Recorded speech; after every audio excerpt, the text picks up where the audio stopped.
प्रश्न क्रमांक 3 पहा.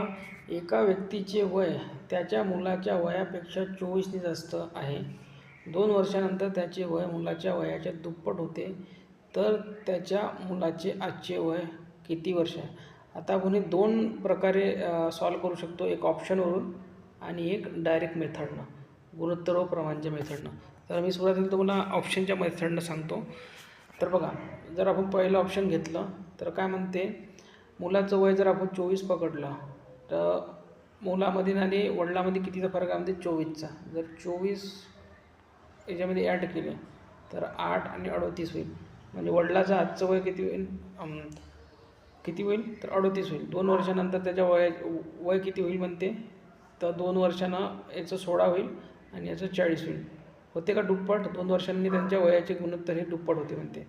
होते काय? नाही. म्हणजे पहिलं ऑप्शन गेलं. दुसरं ऑप्शन बघा, जर मुलाचं वय आपण 18 पकडलं, याच्यामध्ये 24 ॲड केले, 18मध्ये 24 ॲड केले, ठीक आहे, तर 42 होईल. वडिलाचं वय 42, मुलाचं वय 18. 2 वर्षानंतर याचं 20, याचं 44 होईल. होते का डबल? म्हणजे 40 येते काय? नाही. म्हणजे दुसरं ऑप्शन बी गेलं.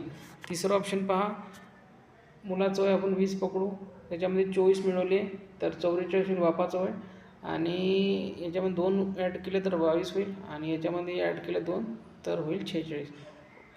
दुप्पट होते काय? नाही. म्हणजे हे सुद्धा ऑप्शन गेलं.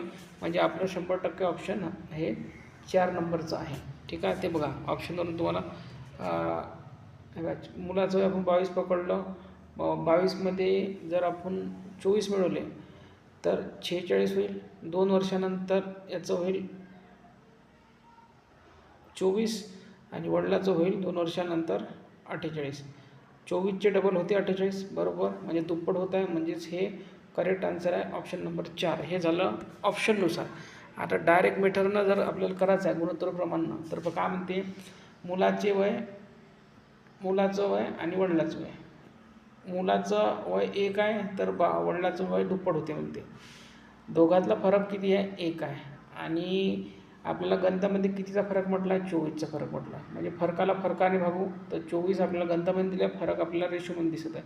24ने 1ला म्हणजे 24ला 1ने भागितलं तर 24 उत्तरी, म्हणजे मुलाचं वय किती राहिलं आहे? 24. ठीक आहे.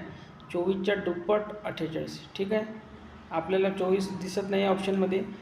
हे केव्हाचं रेशो निघालेला आहे? हा 2 वर्षानंतरचा रेशो निघालेला आहे. आपल्याला काय विचारलं त्यांना? आजचे वय विचारलं आहे. ठीक आहे. हा जो रेशो निघालेला आपला 24 आणि 48 जे वय निघालेलं आहे हे 2 वर्षांनंतरचे निघालेलं आहे. कारण जे गुणोत्तर दिलेलं आपलं हे 2 वर्षानंतरचं दिलं आहे. म्हणून याच्यातून 2 वजा करायचे. म्हणजे 24मधून 2 वजा केले तर 22 राहते, 48मधून 2 वजा केले तर 46 राहते. आपल्याला विचारलं कोणाचं वय आहे, तर मुलाचं वय आहे 22. ठीक आहे. तर तुम्ही कोणत्याही प्रकारे करू शकता, गुणोत्तर प्रमाणानुसार करू शकता किंवा ऑप्शननुसार करू शकता. पण जास्तीत जास्त वयवाढीचे जे गणित आहे ते तुम्ही ऑप्शनवरूनच करत चला. कारण की ते कोणत्या गणितामध्ये काय कंडिशन देईल ते प्रत्येक वेळेस तुम्हाला समजलं असं नाही. म्हणून ऑप्शनवरून करणंच बेटर राहते.